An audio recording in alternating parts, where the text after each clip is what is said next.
Bien, vamos a arrancar esta nueva edición. ¿Sí? En el primer caso vamos a tener lo siguiente.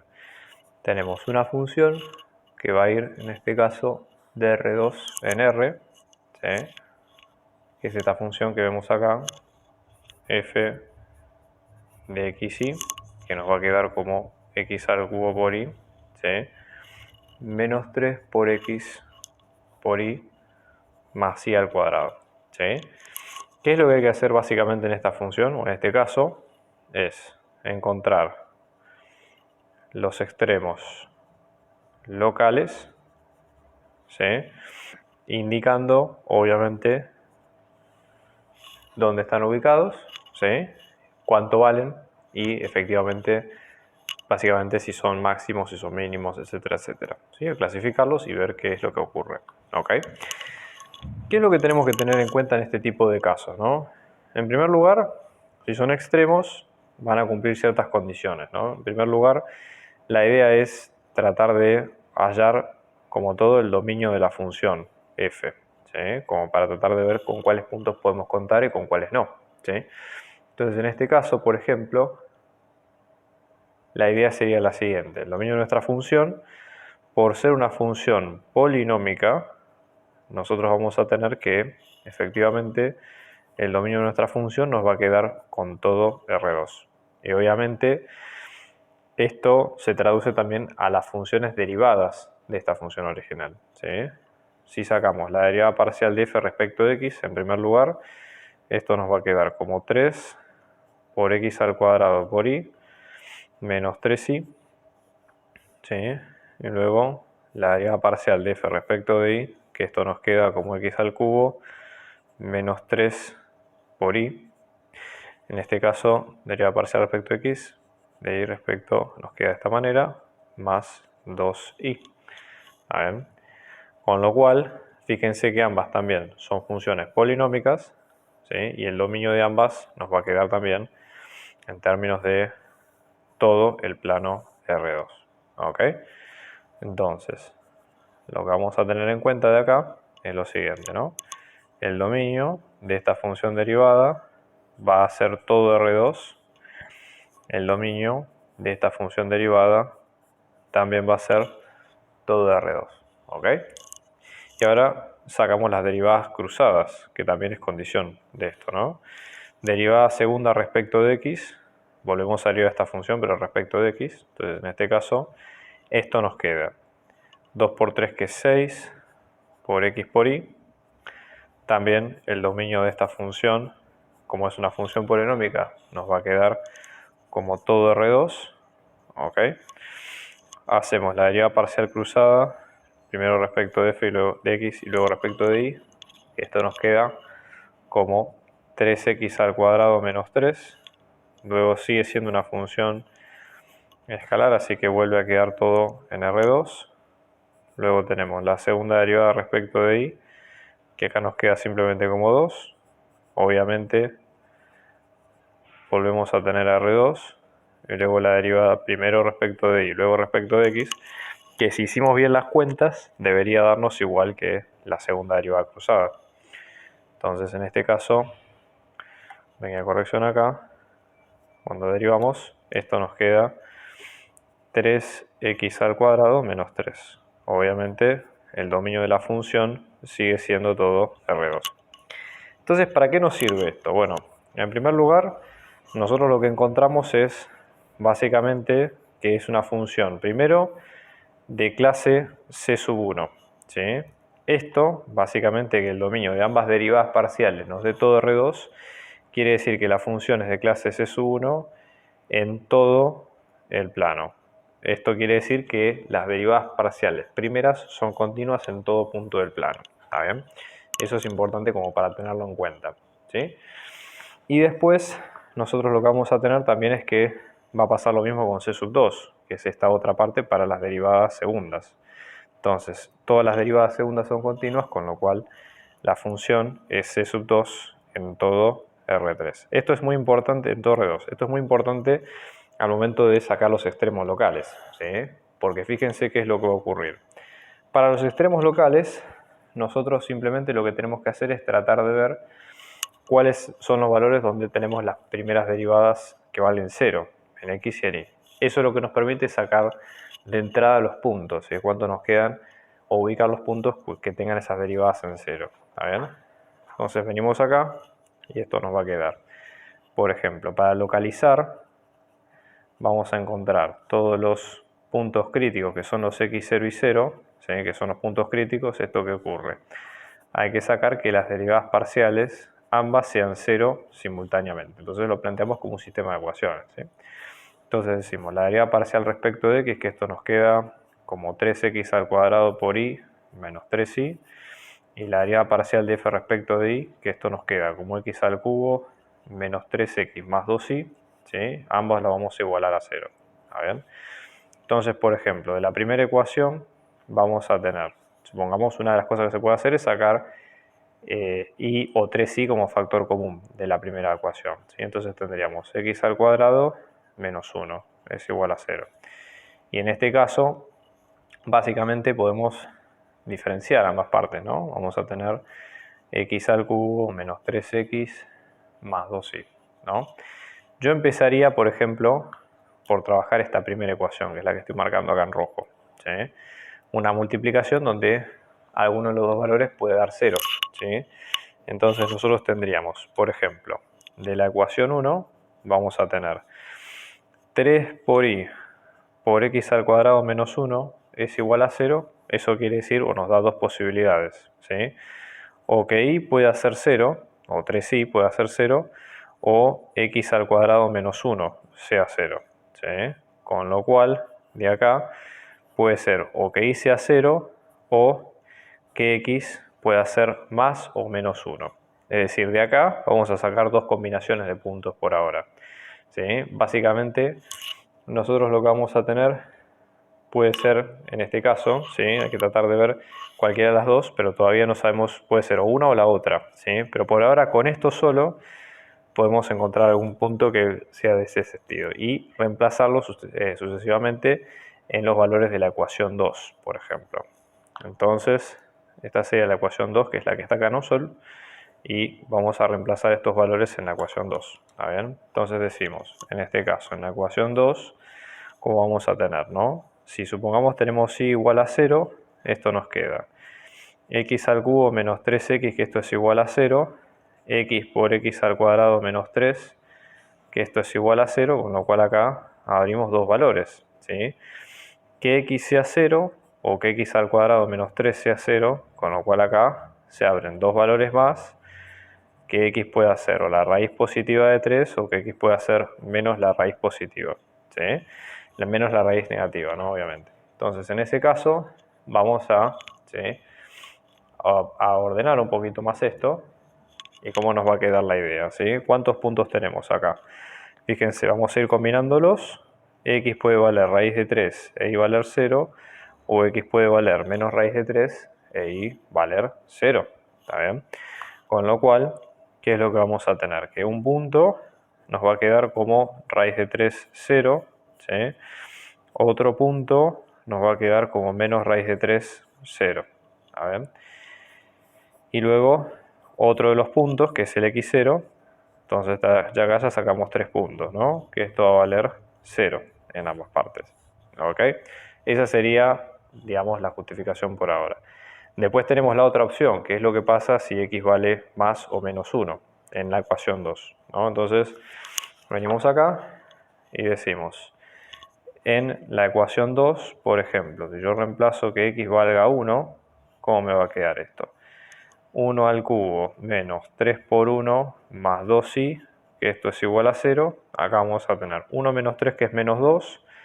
Esto me queda 2y, que es igual a 2, con lo cual y va a quedar como 1. Entonces tenemos un punto 4, que en este caso nos queda como el 1, 1. ¿Sí? Y luego si tenemos x igual a menos 1, vamos a tener menos 1 al cubo, menos 3 por menos 1, más 2y, que esto es igual a 0. Acá vamos a tener menos 1 más 3, que es 2, ¿sí? Con lo cual, en este caso, cuando lo pasamos restando nos queda como menos 2, 2y es igual a menos 2, con lo cual y nos va a quedar como menos 1. Y ahora tenemos el quinto punto, ¿sí? donde en este caso nos queda como menos 1, ¿sí? Entonces tenemos básicamente 5 puntos. ¿Cuál es la idea justamente? La idea acá es muy sencillo, ¿sí? Para determinar quién es máximo y quién es mínimo, o quién es punto silla, se usa el criterio de la segunda derivada parcial, donde nosotros vamos a tener la matriz hessiana en un punto, que en este caso nos queda como una matriz que ordena las segundas derivadas parciales de la función en esos puntos, ¿ok? Y el determinante hessiano justamente es el determinante de esa matriz. Entonces el criterio es el siguiente. Si el determinante de esa matriz hessiana nos da positivo y la segunda derivada parcial respecto de x nos da positivo, estamos ante un mínimo, ¿sí? En este caso estamos, sí, estamos ante un mínimo, ¿sí? Y lo que vamos a tener, si el determinante de la matriz hessiana nos da positivo y esta derivada segunda nos da negativo, estamos ante un máximo. Y luego, si el determinante de la matriz hessiana nos da menor que 0, ¿sí? En este caso estamos ante un punto silla o punto de ensilladura. ¿Bien? Esas serían las condiciones con las cuales este tema es bastante mecánico, ¿sí? Así que quédense tranquilos para los que vayan haciéndolo, porque ya les digo, no van a tener problema a este lado, ¿sí? Entonces, ese sería el tema. Cuando es un punto de silla, en realidad en este caso el punto de silla no se considera extremo, ¿sí? Entonces, pero es una posibilidad que nosotros podemos llegar a tener, ¿ok? Entonces lo que vamos a hacer es lo siguiente. Vamos a armar la tabla, ¿sí? Vamos a armar una tabla donde vamos a evaluar todos estos puntos, ¿sí? Y lo que vamos a hacer en este caso es justamente calcular cada valor y ver cuánto nos queda en cada caso. Esa parte, como es un poco más mecánica, la vamos a acelerar un poquito.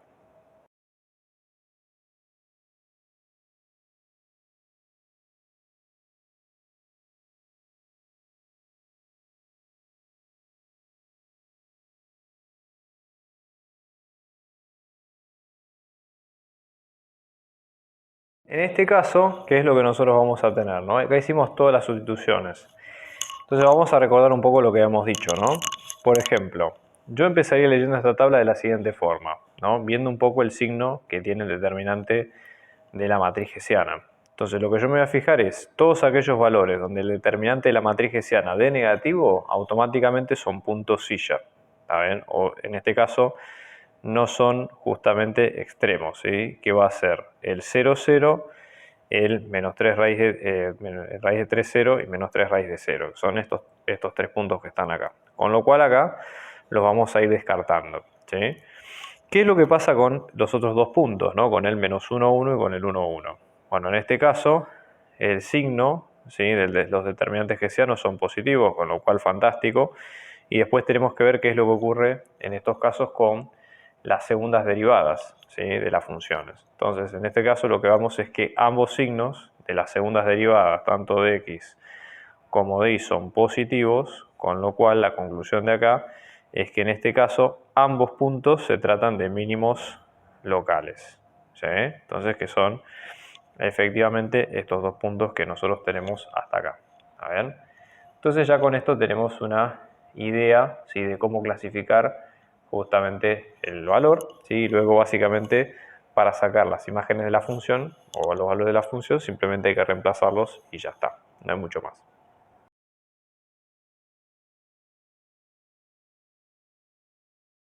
A ver el caso 2, donde vamos a tener lo siguiente. Tenemos una función que va de R2 en R, ¿sí?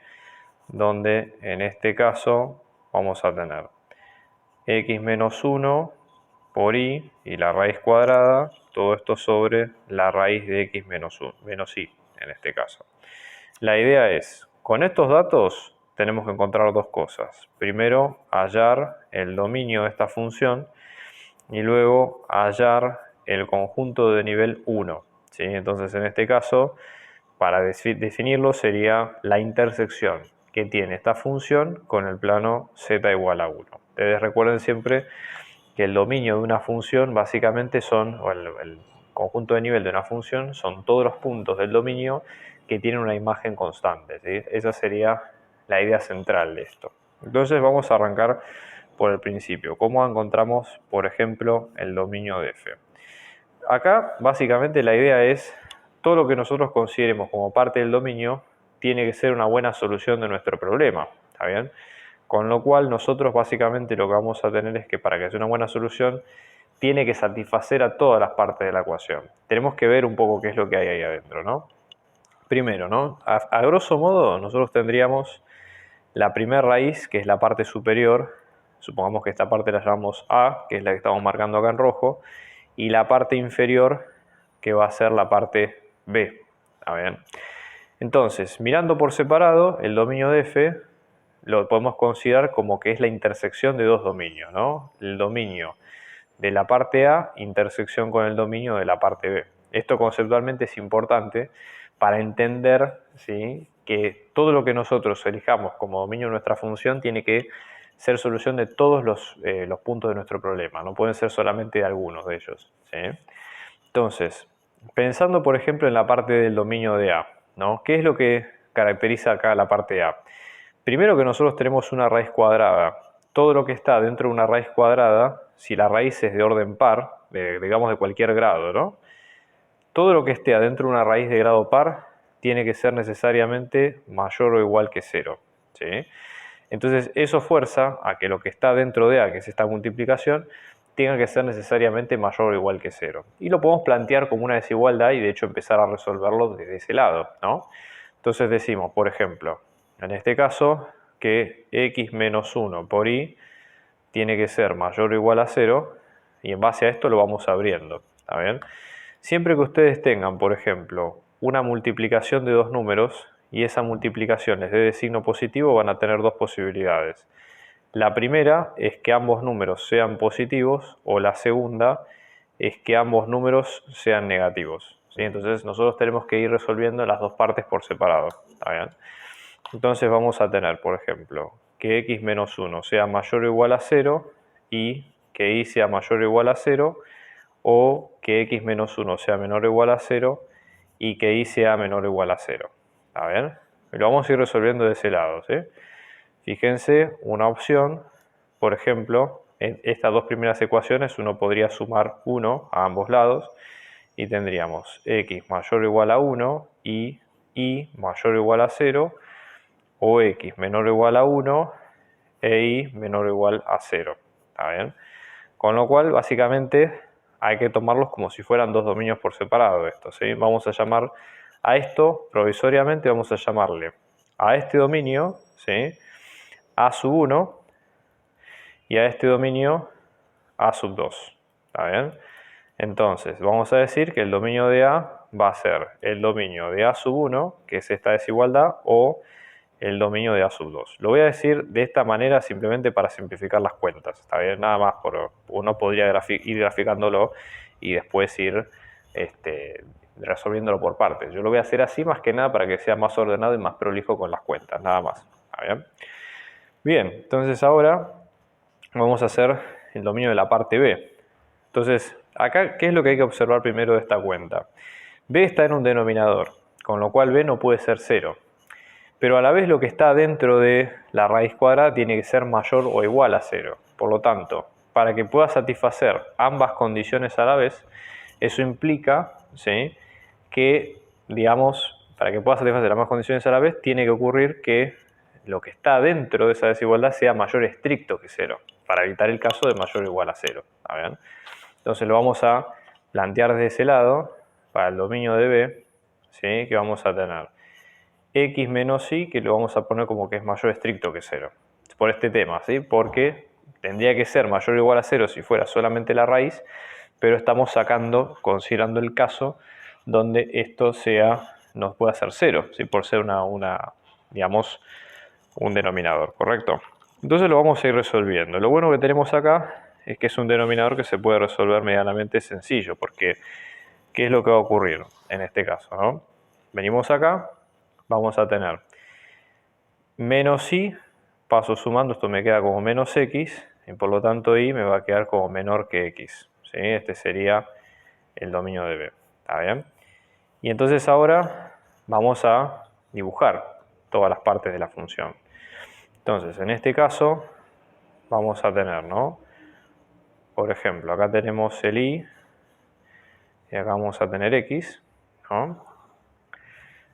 Entonces vamos a tener en este sentido lo siguiente, ¿no? Y igual a x es una recta identidad. Yo esta parte del dominio la voy a dibujar en verde, ¿sí? Para que se entienda. Y igual a x es la función identidad, ¿no? Entonces, como es, justamente se habla de la desigualdad estricta, yo lo que estoy haciendo es tomar solamente los puntos, digamos, de la función que son de y igual a x. Por lo tanto, y menor a x es toda esa sección que está por debajo de toda esta curva, ¿sí? Que es todo esto que ustedes ven acá pintado en un verde suave, ¿no? Luego tenemos los dos dominios que habíamos dicho anteriormente, ¿no? A sub 1, que en este caso era x mayor o igual a 1, y mayor o igual a 0. Entonces, y mayor o igual a 0 es toda esta parte por encima del eje x, ¿saben? Porque y igual a 0 es el propio eje x. Y luego tenemos x igual a 1, donde supongamos que ubicamos el 1, vamos a ponerlo acá a 3 centímetros como para ser generosos, por las dudas, ¿no? Que sería acá. ¿Y qué es lo que dice? X mayor o igual a 1 indica que toda esta recta tiene que estar incluida, ¿sí? Que va a pasar por el número 1. Mayor o igual a 1 está hablando de qué es. Todo lo que está mayor a x está a la derecha de x. Y todo lo que es mayor o igual de y igual a 0 va a estar desde, digamos, este eje hacia arriba. Con lo cual de acá vamos a tener toda esta región, que es la que ustedes ven acá a continuación. Obviamente, el dominio, nosotros dijimos que, para que no perdamos con esto, el dominio de f va a ser la intersección del dominio de A con el dominio de B. Y en este caso el dominio de A va a ser el dominio de A sub 1 o el dominio de A sub 2, todo esto intersección con el dominio de B. Y acá estamos aplicando reglas de lógica, ¿sí? El dominio de F, ¿cómo va a quedar? En este caso, la intersección del de A sub 1 con el dominio de B con la unión de ¿quién? Del dominio de A sub 2 con el dominio de B. Entonces, esta parte que ustedes ven acá, ¿sí? Que yo la voy a dibujar en lápiz, toda esta sección que incluye todas estas rectas, ¿sí? Y que tiene todo este sombreado, que es la intersección entre la parte roja y la parte verde que acabamos de graficar, esto sería el dominio de A sub 1 intersección con el dominio de B, ¿sí? Y luego, nosotros una vez que tenemos esto, vamos con la otra parte. ¿Qué es lo que vamos a tener? Supongamos, yo voy a ponerlo en azul. A sub 2, que esto nos quedaba x menor o igual a 1, y menor o igual a 0. Con lo cual, y igual a 0 sigue siendo esta frontera, y menor o igual a 1 es esta otra, con lo cual lo que vamos a tener es que es toda esta región, ¿sí? Toda esta región que está acá, y luego tenemos toda esta parte que es la que estamos poniendo acá en azul. ¿Está bien? Entonces, en este caso, este es el dominio de A2 intersección con el dominio de B, ¿sí? Entonces, el dominio de esta función está hecha por estas dos hojas, una que está en rojo y otra que está en azul, ¿sí? Bien, entonces ahora, una vez que tenemos esto, la idea es sacar el conjunto de nivel 1 de la función, ¿okay? Entonces, vamos a sacar en este caso, como nos lo piden, el conjunto de nivel 1. ¿A qué se refiere esto con el conjunto de nivel 1? Básicamente son todos los xy tales que la imagen, vamos a llamarle x0 y 0, por las dudas, para que sea más prolijo con la nomenclatura, que esta imagen nos dé la constante 1, ¿sí? Y lo planteamos como una igualdad, fíjense. F nos va a quedar como x menos 1, todo esto por y, raíz cuadrada, todo esto sobre la raíz de x menos y, que esto es igual a 1, ¿sí? Pasamos multiplicando esto para allá, vamos a tener la raíz de x menos 1 por y, que esto es igual a la raíz de x menos y, ¿sí? Luego vamos a elevar al cuadrado ambos lados, ¿está bien? Entonces esto nos queda x menos 1 por y, esto es igual a x menos y, ¿sí? Vamos a hacer la distributiva, x por y es x por y menos y, que esto es igual a x menos y, sumamos y de ambos lados, ¿sí? Entonces, esto con esto se va, esto con esto se va, y ahora nos queda como x por y es igual a x, luego se puede restar x de ambos lados o pasar restando la x, ¿no? Y sigo a este lado, ¿no? X por y menos 1 nos va a quedar como 0. Entonces esto nos da dos posibilidades. O que x sea 0 o que y menos 1 sea 0. Entonces esto quiere decir que x sea 0 o que y sea igual a 1. Ese sería básicamente el conjunto de nivel 1 de la función. Entonces, como es una unión, puede ser o una o la otra respuestas. Y básicamente a estas dos hay que dibujarlas, digamos, en el dominio que corresponde. Yo lo voy a dibujar en verde, en un verde bien, digamos, fuerte. ¿Está bien? Por ejemplo, x igual a 0. X igual a 0 estamos hablando del eje y completamente, que es todo esto. Obviamente que la parte de la función que pertenece está en esta parte del dominio, que es la parte azul, ¿sí? Entonces, esta sería justamente la sección de la recta donde vamos a tener en este caso, ¿sí?, el conjunto de nivel 1, que acá sería la recta x igual a 0. Y luego tenemos la recta y igual a 1, que es una recta horizontal, que obviamente va a estar en la parte del dominio rojo, que es la que nosotros tenemos acá, ¿sí? Entonces, en este caso vamos a tener el conjunto de nivel, que ya les digo, son estas mismas dos rectas, ¿sí?, y ambas en cada parte por completo de la función, ¿sí? Y listo. Ya con eso es todo lo que pide el problema.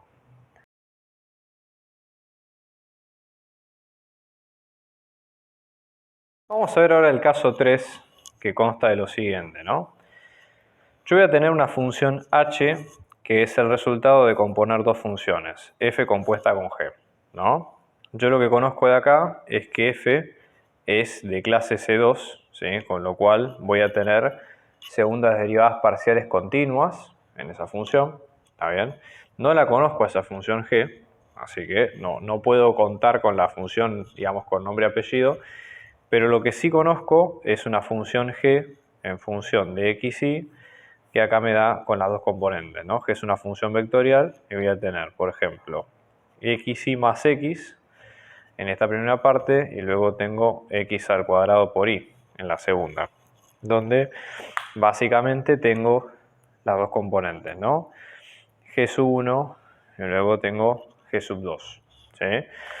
Y básicamente me dan como dato que el polinomio de Taylor, ¿sí?, de grado 2 de la función f, ¿sí?, en un punto 2, 1, tiene la siguiente forma. Va a ser u más b cuadrado más u por b más 3. ¿Sí? O sea, tengo toda esta data en cuestión. ¿Ok? Y en este caso voy a tener el dato siguiente. Pi sub 0, ¿qué es? Es el plano tangente, ¿sí?, a una superficie que está dada por la función h, ¿sí?, en un punto que es el 1, 1, z0. ¿Sí? Yo no conozco la ecuación, pero la idea es encontrar un punto, vamos a llamarle P', ¿sí?, que es un vector, que ese P' es la intersección de este plano con el eje X. O sea, ese sería el objetivo final que tiene este ejercicio. ¿Está bien? Entonces acá, básicamente, como parece ser un problema medianamente complejo, ¿sí?, la idea es tratar de, para ir resolviéndolo, ¿sí?, tratando de entender qué es lo que nos van pidiendo en cada caso, ¿sí? Primera cuestión, vayamos de atrás para adelante, ¿no? Yo estoy pensando en buscar un punto que es la intersección entre un plano y un eje, ¿sí? Entonces vamos a buscar las ecuaciones de cada caso, ¿no? Pensemos, por ejemplo, en el eje X. ¿Cómo caracterizamos al eje X, no? Nosotros en el espacio tenemos los tres ejes, el X, el Y y el Z, y vamos a tener los versores. Por ejemplo, este que es el versor Y, luego este que es el versor J, perdón, que es el K, mala mía, y este que es el J, ¿no? Ambos son puestos, digamos, por nomenclatura, sí. El eje X va a estar generado por el versor Y, o sea, tiene como vector director al versor Y, es una recta, ¿no?, y pasa por el 0, 0. Entonces, supongamos, la recta X, por decir algún nombre, es un punto cualquiera que va a ser un escalar, vamos a llamarle T, por ejemplo, por un vector director más un punto. En este caso, el vector director es el propio versor y, que es el 1, 0, 0. Y el punto de paso, como es un eje, pasa por el origen. ¿Está bien? O sea que la recta X, ¿cómo nos queda? En este caso, X vector que esté por el 1, 0, 0. ¿Está bien? Lo dejamos ahí planteado. Cuando haga falta usarlo, lo usaremos. ¿Está bien? Después está básicamente cómo es el plano pi sub 0, ¿no? Entonces, acá hay que entender lo siguiente. Siempre que estamos hablando de un plano, el plano se puede definir con dos puntos en cuestión. Un punto de paso P, ¿sí? Y luego vamos a tener un versor normal N, ¿sí? En este caso. Entonces la idea va a ser la siguiente, por ejemplo. En este caso, para un plano cualquiera, no estoy hablando solamente de este, puede ser la normal, producto escalar por el vector X menos el punto P igual a 0. Esta ecuación sale justamente de que la normal del plano es perpendicular a todo lo que hay en el plano, ¿sí? Incluyendo los puntos de paso y etc. O sea que no tiene, digamos, demasiada diferencia esto, ¿no? Entonces, ¿cuál es la idea acá? Básicamente, nosotros lo que tenemos de acá es lo siguiente, ¿no? Si es un plano tangente a una determinada superficie, hay ciertos tips que podemos sacar de esto. Por ejemplo, en este caso, grafiquémoslo, veámoslo en una forma gráfica. De vuelta otro ejemplo. Estoy hablando de una función genérica, ¿sí? No estamos hablando de un caso puntual, de algo, digamos, de este caso en específico. Supongamos que nos imaginamos a nuestra superficie como si fuera una especie de paraboloide o algo por el estilo, ¿sí? Entonces, yo voy a elegir un determinado punto. Es una función donde z es una función de x, y, es una función de dos variables. O sea que vamos a elegir un determinado punto y ese punto va a tener una determinada imagen. Este sería el punto x0 y 0z0. ¿Sí? Y sobre ese punto vamos a tener el famoso plano tangente que yo lo voy a dibujar en verde. Generalmente los planos son infinitos, pero uno a veces los dibuja como si fueran, digamos, rectángulos o cuadrados, ¿ok? Entonces, la idea central acá es la siguiente. Yo para el punto de paso del plano es un punto que yo sé que pertenece al plano. Si estamos hablando del plano tangente, lo más sencillo es usar el mismo punto sobre el cual yo estoy calculando mi función. ¿Está bien? Y luego voy a tener la normal del plano. ¿Ok? La normal del plano, piensen que esto sale de fórmula, pero un poco piénsenlo de la siguiente forma. La normal del plano tangente se puede armar de la siguiente forma.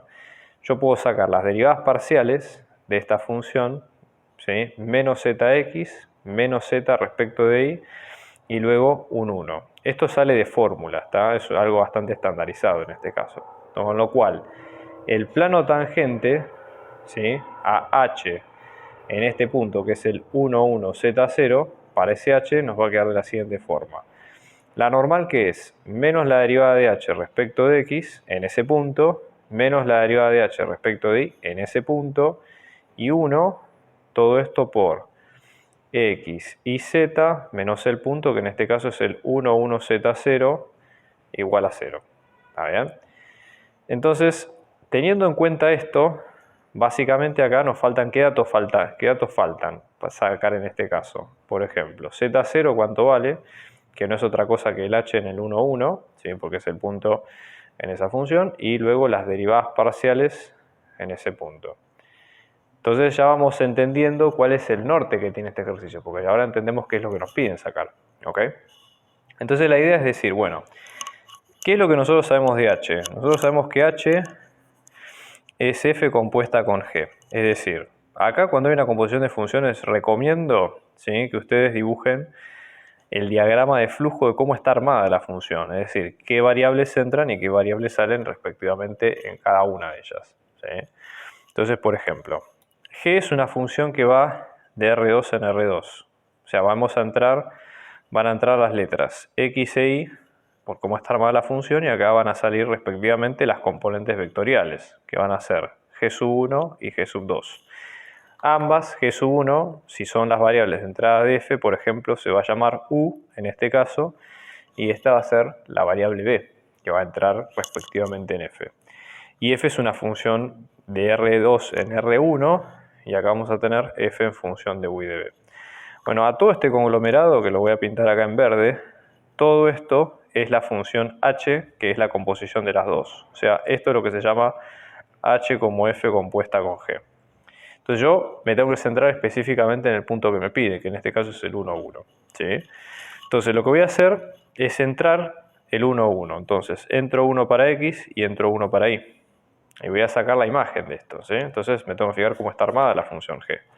Entonces vengo de este lado, hago g en función de 1, 1 y tengo que reemplazar el 1, 1 en cada componente, ¿no? 1 por 1 es 1, más 1 que es 2. ¿Sí? O sea, en este caso entra el 2 acá. Y después tenemos 1 por 1 al cuadrado es 1, por 1 es 1. Con lo cual al f van a entrar respectivamente el 2, 1. ¿Sí? Esto es muy importante porque ¿qué es lo que ocurre? Si ustedes se fijan, de f nosotros solamente tenemos datos de f evaluados solo en este punto. Y como dato, el problema lo que nos daba era el polinomio de grado 2 de f en ese punto. O sea, no es casualidad esto, ¿no? Obviamente están puestas las piezas a propósito para que nosotros sigamos por ese camino. ¿Está bien? Entonces, por ahora, nosotros acá sabemos que la imagen de h en el 1, 1, que es lo que sale de todo este sistema, va a ser la imagen de f en el 2, 1, por cómo está armado todo esto. ¿Sí? Entonces, eso es importante cuando nosotros queramos calcular este elemento del plano que nos falta. Y ahora hay dos cosas más. ¿Qué es lo que pasa con las derivadas parciales de h? ¿No? Porque tenemos las derivadas parciales de h en x y en y, ¿sí? Y la idea es tratar básicamente de calcular cómo quedan esas derivadas. Como nosotros no conocemos a toda la función, sino que solamente conocemos a, por ejemplo, digamos la composición en sí, lo que hay que hacer acá es tratar de aplicar la regla de la cadena, que es la regla que corresponde en el caso que la función sea compuesta. Si yo quiero sacar la matriz de derivadas parciales de h en el 1, 1, que esto es lo que contiene la derivada parcial de h respecto de x, y luego la derivada parcial de h respecto de y en el 1, 1, tengo que recurrir sí o sí a la regla de la cadena. ¿Sí? No tengo otra forma de sacarlo que no sea de esta manera. ¿Sí? ¿Esto cómo se hace? Bueno, tengo que fijarme de multiplicar ambas matrices de derivadas parciales de las funciones que componen a mi función. ¿Sí? Entonces yo voy a tener la matriz de derivadas parciales de f, ¿sí? Pero en este caso no evaluada en el 1, 1, sino en el punto de entrada, que en este caso es el 2, 1, y luego todo esto multiplicado por la matriz de derivadas parciales de g, en este caso en el 1, 1. ¿Sí? Entonces, teniendo en cuenta esto, ahora vamos a ver cómo nos queda el caso. ¿Sí? Vamos a tener, por ejemplo, la matriz de derivadas parciales de g en el 1, 1. Esto es lo más fácil de calcular porque acá tenemos las componentes de g. ¿Sí? Vuelvo a escribir acá la función g respecto de x y, que acá vamos a tener g sub 1 y g sub 2, donde ambas son, por ejemplo, vamos a tener xy más x en la primera componente y x al cuadrado por y en la segunda. Entonces, la matriz de derivadas parciales de g en función de x y, ¿cómo nos queda esto? G sub 1 respecto de x, luego la misma función pero respecto de y, luego la función siguiente respecto de x y luego la función siguiente respecto de y. ¿Sí? Con lo cual, cuando hacemos la matriz de derivadas parciales de g, en este caso en el 1, 1, simplemente lo que hay que hacer es reemplazar los valores de la función ahí adentro. ¿Sí? O sea, esta función, ¿cómo nos queda? Fíjense. Esta matriz vamos a tener derivada parcial de g respecto de y, que nos queda como y más 1, la derivada parcial de g respecto de y, que nos queda como x, la derivada parcial de g respecto de 2 respecto de x nos queda como 2xy, y esta nos queda como x al cuadrado. Con lo cual, cuando reemplazamos, esto vamos a tener 1 más 1, que es 2, acá tenemos un 1, acá tenemos un 1 cuadrado, y acá tenemos 2 por 1, que es 2. ¿Está bien? Entonces así nos queda la matriz. Y después está el otro dato, que es cuánto es la matriz de derivadas parciales de f en 2, 1. ¿Sí?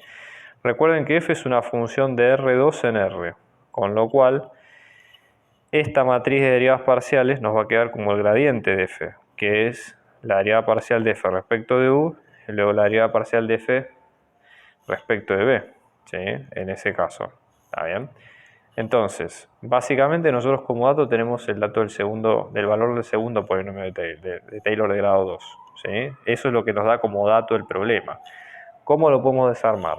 Bueno, el polinomio de Taylor de grado 2 de f en cualquier punto u0, b0 nos va a quedar como la imagen de u0, b0 más la primera derivada parcial respecto de x, de u, perdón, por u menos u0 más la derivada parcial respecto de b por b menos b0, y luego tenemos las derivadas segundas, ¿sí? F de b sub b, ¿sí? Por b menos b0 cuadrado más f de u sub u, todo esto sobre 2, ¿no? Esto es bastante mecánico, así que quédense tranquilos porque no es tanto para pensar. Y luego tenemos la derivada cruzada, ¿sí? Por u menos b, por u menos u0, por b menos b0. ¿Está bien?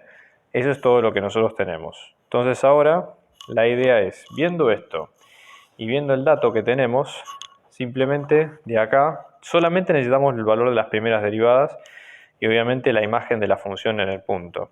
¿Ok? Entonces, por ejemplo, la imagen de la función en el punto, ¿sí?, se puede obtener simplemente reemplazando los valores en el polinomio de Taylor del punto en cuestión. Y luego, acá, presten atención a lo siguiente, ¿no? Porque esto es importante para darse cuenta con qué es lo que tenemos enfrente, ¿no? Para este polinomio, ¿sí?, si ustedes observan, los valores de las derivadas, no hace falta que desarrollen todo, los valores de las derivadas primeras son los que están multiplicando directamente a cada una de las variables, ¿sí? Lo que ustedes van a tener en cuenta en estos casos, por ejemplo, es lo siguiente. Como u está multiplicado por 1, y la derivada de u está multiplicada directamente con u, lo que se ve acá es que esta derivada en ese punto, en el 2,1, vale 1, ¿sí? Y como no tenemos término con b independiente, eso está indicando que la derivada de b nos va a quedar con 0, ¿sí?, en ese punto. Entonces esto es importante como para tenerlo en cuenta.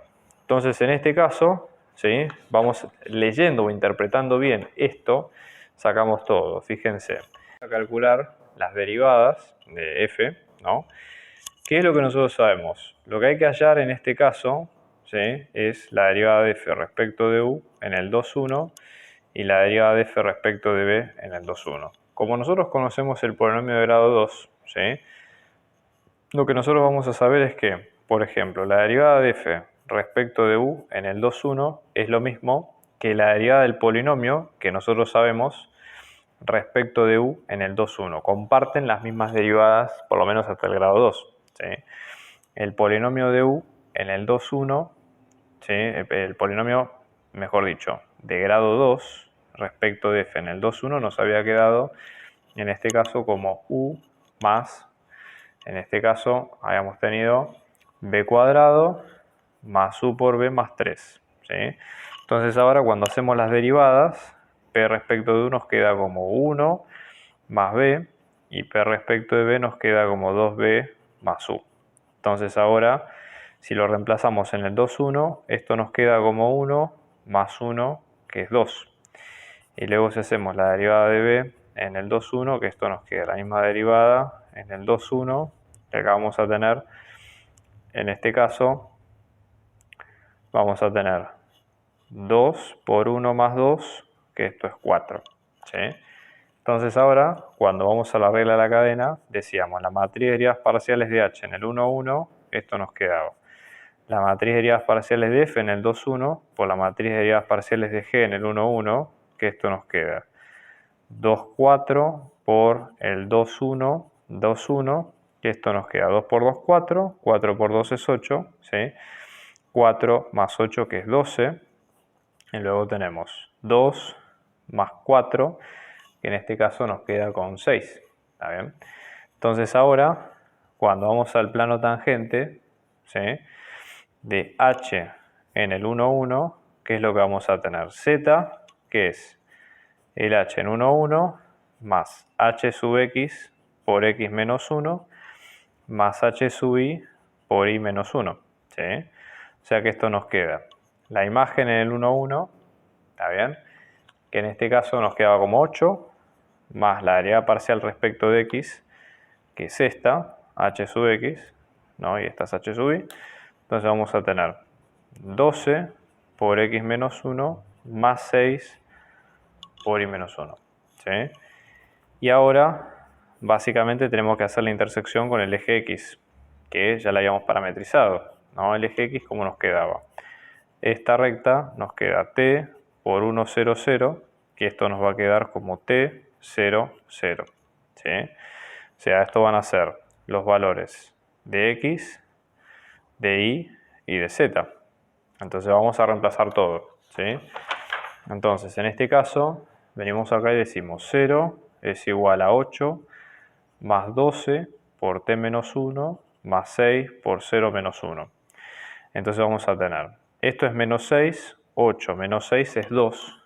Pasamos del otro lado, nos queda menos 2, que esto es igual a 12 por t menos 1. Paso dividiendo el 12, o sea que esto me queda menos 1 sexto, que esto es t menos 1. Y t pasa a ser 1 más menos 1 sexto, entonces t pasa a ser 5 sextos. Con lo cual, efectivamente, el punto de intersección pasa a ser 5 sextos, 0 y 0. ¿Está bien? Esa sería la cuenta en cuestión.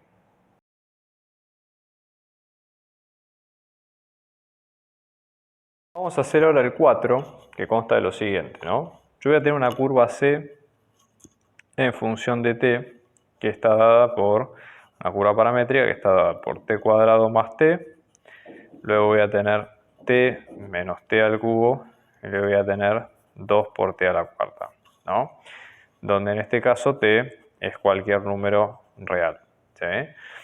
¿Qué es lo que voy a tener, por ejemplo? Hay una recta A que en este caso va a ser tangente a la curva C en un punto que es el 2, 0, 2, y después tengo la recta B que también es tangente a C, pero en este caso en el 0, 0, 2. ¿Sí? Y lo que tengo que ver es preguntar si existe un plano tal que la recta entre A esté incluida en el plano y la recta de B también esté incluida en el plano. Esto lo dejamos como pregunta abierta, pero esa sería la idea. ¿Cuál es la idea, no? Básicamente, en este caso. Primero que si hay un plano que contiene dos rectas, ¿sí? Tenemos dos posibilidades. Vamos a plantearlo de esta manera. Si existe pi, tenemos dos caminos. O la recta de A es paralela a la recta de B, o la recta de A es secante. Secante en realidad se escribe muy parecido a perpendicular, pero generalmente uno lo pone de esta manera, ¿no? Bien obvio, ¿sí? Y además de que sean secantes, existe, o sea, en este caso esta es como la primera condición, ¿no? Y la segunda es que esa intersección nos dé, en este caso, un punto. ¿Está bien? Esas serían como las dos condiciones. Entonces son dos posibilidades, ¿sí? Entonces, si son paralelas, perfecto, eso nos damos cuenta con el vector director, y si no, básicamente es que exista su intersección. Entonces, en este caso, si no existe pi, vamos a tener que ocurre lo siguiente. Son secantes ambas dos, y a su vez, si yo busco la intersección entre ambos, esto nos da vacío. ¿Está bien? Piénsenlo desde el punto de vista de la imaginación. Si ustedes simplemente hacen el ejercicio de tomar dos lapiceras, por ejemplo, se las imaginan como si fueran las rectas con las cuales estamos trabajando, ¿está bien?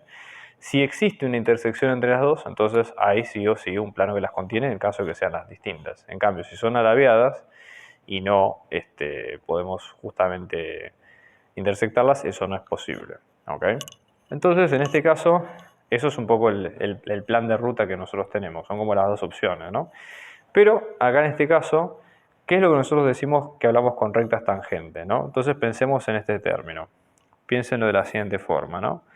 Vamos a tener el espacio, x y z, y acá tenemos los ejes. Y por ejemplo, si tenemos una curva que tiene esta forma, supongamos esta sería c en función de t, donde la curva supongamos que la recorremos en sentido desde abajo hacia arriba, entre comillas, ¿no? O sea, estamos recorriéndola de un sentido determinado, ¿sí? A medida que van creciendo los t, ¿sí? Cada uno su vector posición, etcétera, etcétera.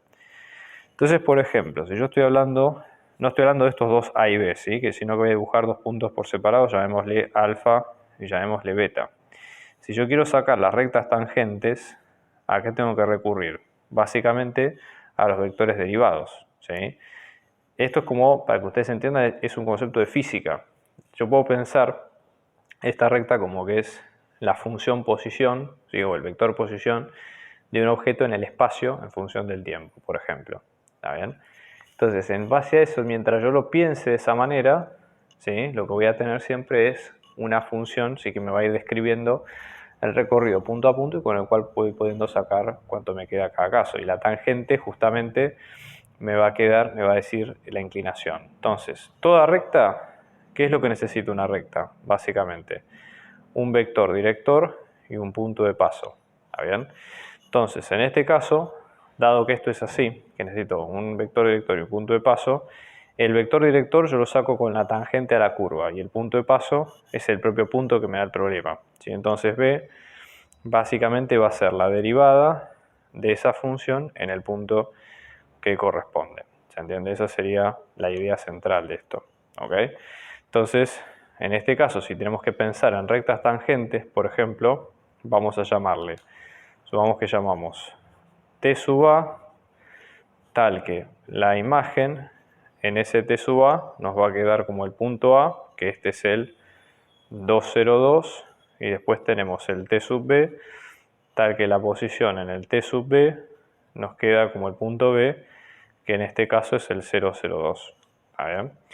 Entonces, una vez que tenemos esto, por ejemplo, la recta en A tangente a la curva C en el 202 nos va a quedar como, en este caso, T por C' en función de CTA más el punto A, que en este caso es el 202, y lo mismo con la recta en B, tangente, que esto como nos queda, ¿no? En este caso vamos a tener T por la recta tangente C' en función de TB más el punto que es el 002. ¿Está bien? Esa sería, digamos, la cuenta en cuestión, ¿no? Entonces, ¿qué es lo que nosotros vamos a tener en cuenta? Primero, encontremos los valores de TA y TB y luego encontramos la función derivada, ¿no? Fíjense, la función derivada por suerte es bastante mecánica, así que vamos a sacarla porque son funciones polinómicas. Vamos a tener la primera componente, 2t más 1, en la segunda componente 1 menos 3t cuadrado, y la tercera componente 2 por 4, 8, 8t al cubo. ¿Sí? Y luego de acá vamos a tratar de encontrar cuánto nos quedan el TA y TB. ¿Sí? Entonces, por ejemplo, para hallar TA, ¿qué es lo que vamos a tener en cuenta, ¿no?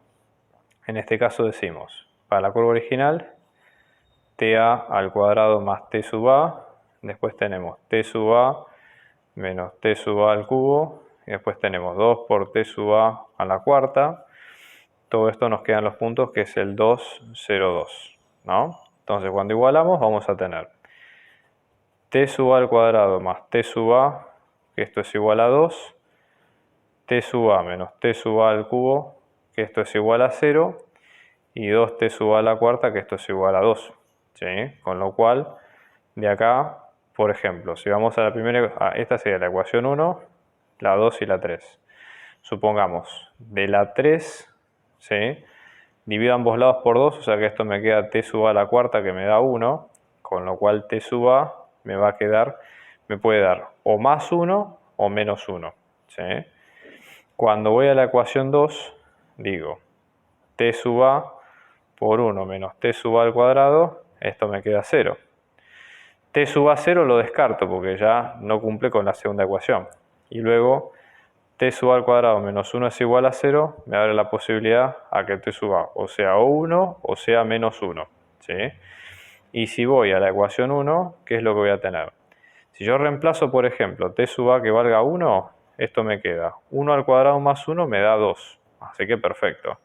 Si yo reemplazo T sub A igual a menos 1, me queda menos 1 al cuadrado, que es menos 1, es 1, perdón, más menos 1, que esto me queda con 0, con lo cual este no va.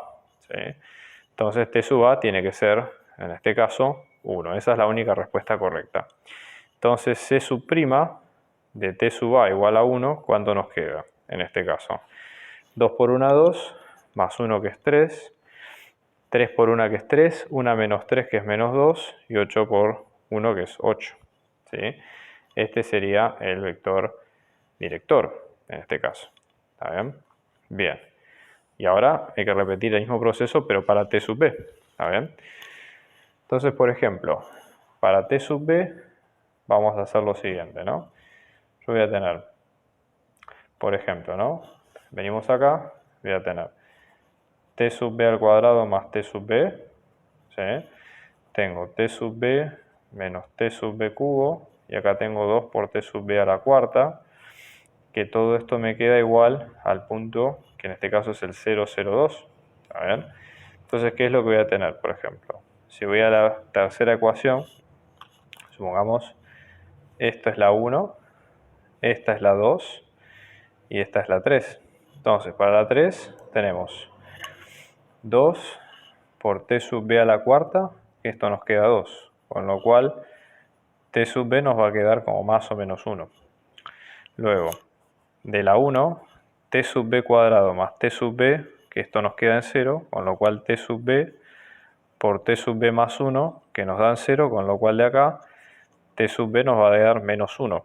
No admito t sub b 0 porque no satisface la primera ecuación que nosotros despejamos, ¿sí? Y luego, si vamos a la ecuación 2, lo mismo, ¿no? T sub b por 1 menos t sub b cuadrado, que esto es igual a 0, y acá pueden ir tanto menos 1 como 1, pero por la validación que hicimos recién, la única que coincide es t sub b igual a menos 1, ¿sí? Entonces ahora vamos a reemplazar todo, decimos c sub' en función de t sub b, que es igual a menos 1.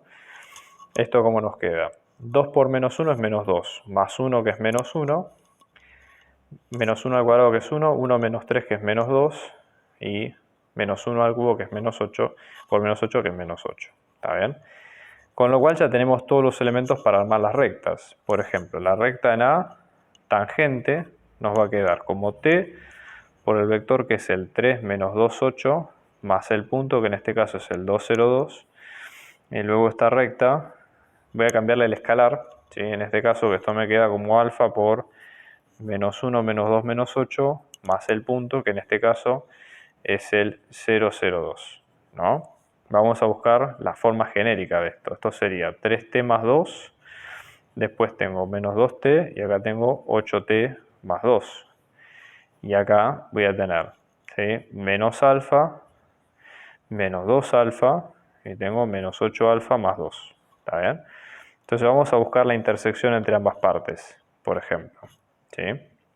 Entonces voy a tener x con x, después tengo y con y después tengo z con z, ¿no? Entonces, por ejemplo, en este caso para x, ¿qué es lo que voy a tener?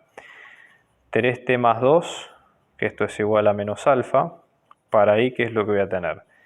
Menos 2 alfa es igual a menos 2t. Y para z, ¿qué voy a tener? Menos 8 alfa más 2, que es igual a 8t más 2. ¿Sí? Vengo de este lado. Yo, por ejemplo, en la tercera ecuación saco los 2 para ambos lados. Resto de ambos lados me queda menos 8 alfa. Menos alfa es igual a menos 8 alfa es igual a menos 8t alfa. Entonces, alfa es igual a menos t. Si voy a la siguiente ecuación, acá me queda al revés, que alfa es igual a t. Acá ya tengo un problema.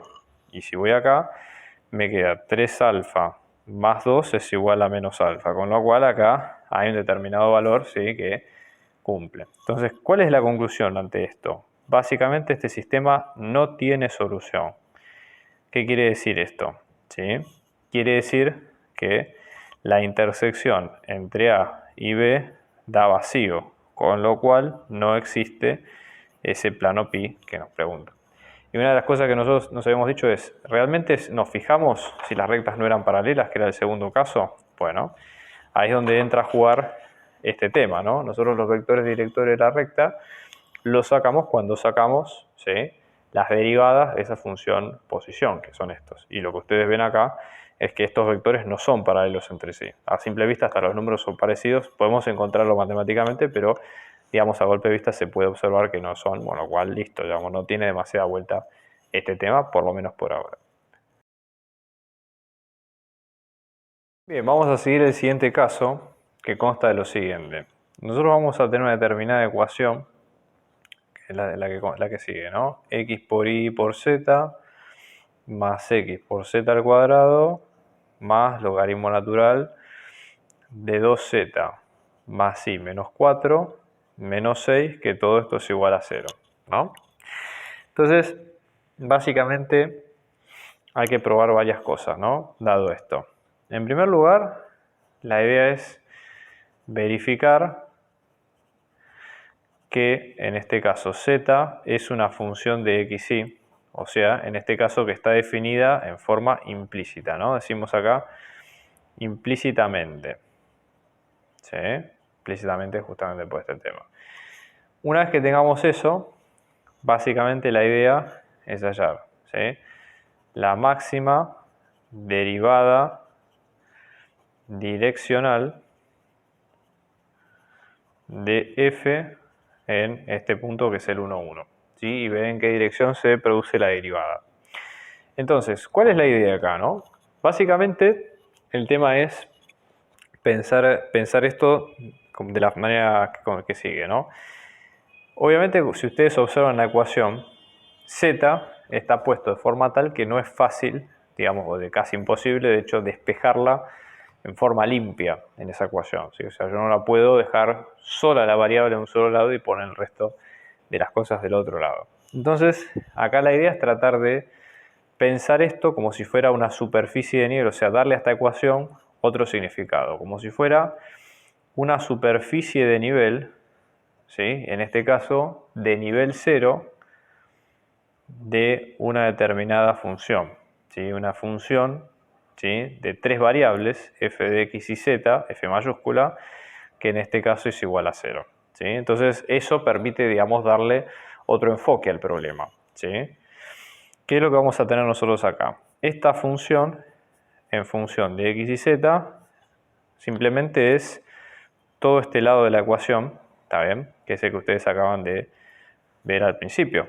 ¿Sí? O sea, no tiene, digamos, demasiada vuelta esto, ¿no? X por y por z, más x por z al cuadrado, más el logaritmo natural de 2z, más y menos 4, menos 6.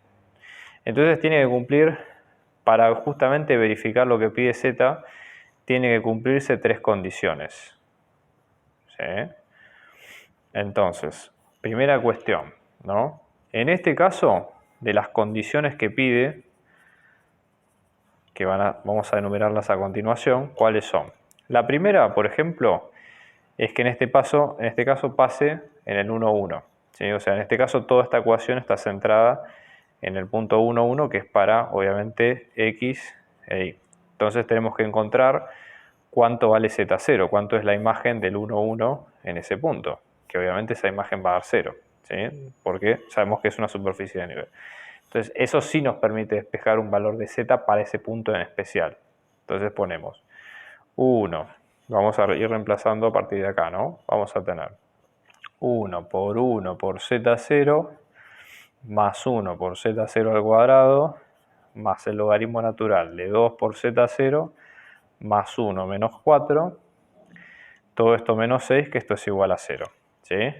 Entonces de acá vamos a tener z0 más z0 al cuadrado más el logaritmo natural de 2 por z0 menos 4 menos 6, que esto es igual a 0. Entonces uno dice, bueno, ¿cómo hacemos para resolver esta ecuación? En realidad hay varias maneras, ¿no? Uno lo que podría hacer es tipear esta ecuación en algún programa, por ejemplo, no sé, Wolfram, Alpha o alguno similar, que lo que permite es tratar, digamos, de encontrar el valor numérico de esa función haciendo iteraciones o probando distintos valores de distintos puntos. ¿Ok? Esa sería la idea. Pero, por ejemplo, en este caso, una opción un poco más sencilla es ir probando distintos valores que a uno le puedan surgir, que puedan ser convenientes. Entonces, supongamos, si yo probara una opción, por ejemplo, sería tratar de hacer que este logaritmo, ¿sí?, me quede, en este caso, a ver, déjenme ver, acá esto sería 3. ¿Sí?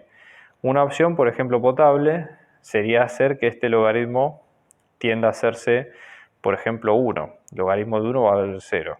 Entonces, para eso, 2 por 2, 4, menos 3 es 1, y ahí quedaría el logaritmo de esto que vale 0. El logaritmo de 1 vale 0. Si tenemos que esto vale 2, 2 al cuadrado es 4, más 2 es 6, menos 6 es 0. Entonces acá, digamos, esto sería por tanteo, z0 nos va a quedar 2. ¿Está bien? O sea, digo, para que ustedes no piensen que solamente es esa sola forma de sacar el problema. ¿Está bien? Con lo cual ahora el punto pasa a ser el 1, 1, 2, ¿sí? Que es este que nosotros vemos acá. Entonces, una vez que nosotros tenemos esto, ¿sí? La idea es tratar de encontrar las derivadas de esa función, ¿sí? Y nos preguntamos, ¿es f de clase C1 en un entorno de ese punto, que es el 1, 1, 2?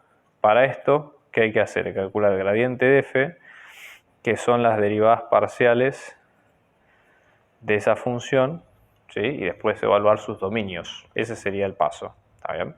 Entonces vamos a ir haciendo las derivadas parciales. La voy a dejar la función que sea visible acá, ¿sí? Entonces, para el gradiente de f vamos a tener la derivada parcial respecto de x, que esto nos va a quedar como, en este caso, y por z, ¿sí? Más z al cuadrado, acá no hay nada. La derivada parcial respecto de y, que esto nos queda como xz más 1 sobre todo esto, y la derivada de y que es 1, así que esto nos queda como 1 sobre 2z más y menos 4, y la derivada parcial respecto de z, que esto tenemos como xy, ¿no? Más 2xz más, y la derivada de z, que acá es 2, todo esto sobre 2z más y menos 4. Bueno, una forma rápida de poder chequear esto, básicamente, es ver cómo nos queda el dominio de esa función en ese punto, ¿sí? Entonces, por ejemplo, en este caso, si nosotros reemplazamos cada una de las derivadas ahí en ese punto, que es el 1, 1, 2, nos vamos a encontrar que ninguno tiene problemas en el denominador, ¿sí? Recuerden acá, el punto es el 1, 1, 2. Si reemplazamos es 2 por 2, 4, más 1, 5 menos 4, que tenemos un 1, no se en el denominador, con lo cual hay que sacar obviamente el dominio de toda la función y todo, pero es digamos, un laburo extra que a lo mejor puede ser, vale la pena, pero digo, no es algo que puede llegar a rendir en los tiempos del parcial. Si tienen tiempo y lo quieren practicar, se los aconsejo. De todas maneras, ya está, con esto alcanza para decir que está bien definida la función y listo, ¿sí? No se hagan problema. Entonces decimos, f es de clase C1 en un entorno, en este caso, de el 1, 1, 2, ¿no? Una vez que tenemos esto, ¿sí? Ahí sacamos las derivadas, que simplemente hay que reemplazarlas, pero son las derivadas de la función original, ¿ok? Entonces el tercer paso va a ser sacar las derivadas de en x, en el punto, la derivada de y, en el punto, y la derivada de z. Simplemente lo que hay que hacer es reemplazar los valores en esta función. Entonces vamos a tener 1 por 2, que es 2, más 2 por 2, que es 4, ¿sí? Con lo cual acá vamos a tener que esto nos queda con, en este caso, las derivadas. Vamos a tener que esto es 6. La derivada de y, que acá nos va a quedar como 1 por 2, que es 2. Acá vamos a tener que esto es un 1. Entonces acá vamos a tener que esto es un 3. Y la derivada respecto de z, esto dijimos que era 2. Acá hay un 1, esto es 2. Esto es 2 por 2, 4. Más 2, que es 6. Más 1 por 1, que es 1. Y esto tenemos 7. Y acá, obviamente que la idea es que si z es una función de x y, la derivada parcial de z tiene que ser distinto de 0, que es lo que nosotros acabamos de chequear sin problema. ¿Está bien? Con lo cual, lo que nosotros vemos es que con esto podemos calcular las derivas parciales de z. Por ejemplo, la derivada parcial de z respecto de x en el 1, 1 nos va a quedar menos la derivada parcial de f respecto de x en el 1, 1, 1, 1, 2, porque acá lo estamos pensando como una superficie de nivel, sobre la derivada parcial de z en el 1, 1, 2, que esto nos queda, ¿sí? Menos 6 séptimos. Y cuando volvemos a replicar lo mismo, pero para y, esto nos queda menos la derivada parcial respecto de y en el 1, 1, 2, sobre la derivada parcial respecto de z, que esto nos queda menos 3 séptimos. ¿Ok? Con lo cual, nosotros tenemos que pensar, en este caso, siempre nos dicen, ya verificamos que z, con esto, verificamos que z es igual a f de xy, o está definida en forma implícita. Esto ya lo probamos con todo lo que acabamos de ver y los pasos que vimos hace un ratito, ¿sí? Ahora está el tema de calcular cuál es la máxima derivada direccional. Entonces, la idea sería la siguiente. Hay una parte de teoría, acá dije lo que es lo mismo, perdón. Esto, en este caso, la máxima derivada direccional, si z es de clase c sub 1, esa máxima derivada direccional va a ser el gradiente de esa función, ¿sí?, en ese punto que en este caso es el 1, 1. ¿Está bien? Y la dirección, que en este caso es un punto B, va a ser ese mismo gradiente, ¿está bien?, dividido su norma. ¿Ok?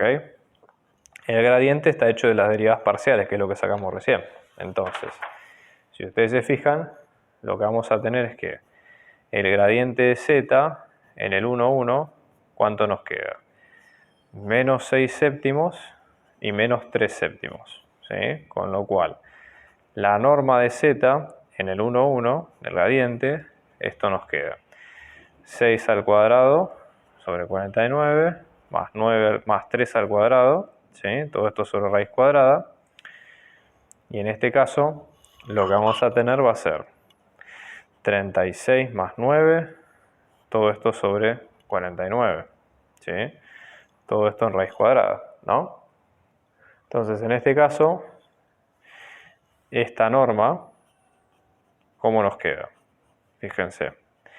Esto es 45 arriba, con lo cual queda como raíz de 45 sobre 49.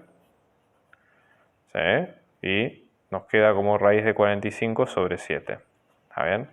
Entonces, cuando ahora hacemos el vector b, esto es la derivada máxima, ¿no? El vector b, ¿cuál va a ser? Tenemos el gradiente, menos 6 séptimos dividido esto, ¿no? Raíz de 45 séptimos, y después tenemos menos 3 séptimos dividido raíz de 45 séptimos. ¿Sí? Cuando dividimos, los 7 se cancelan y el vector, en este caso, nos queda como menos 6 séptimos, menos 6 sobre raíz de 45 y menos 3 sobre raíz de 45.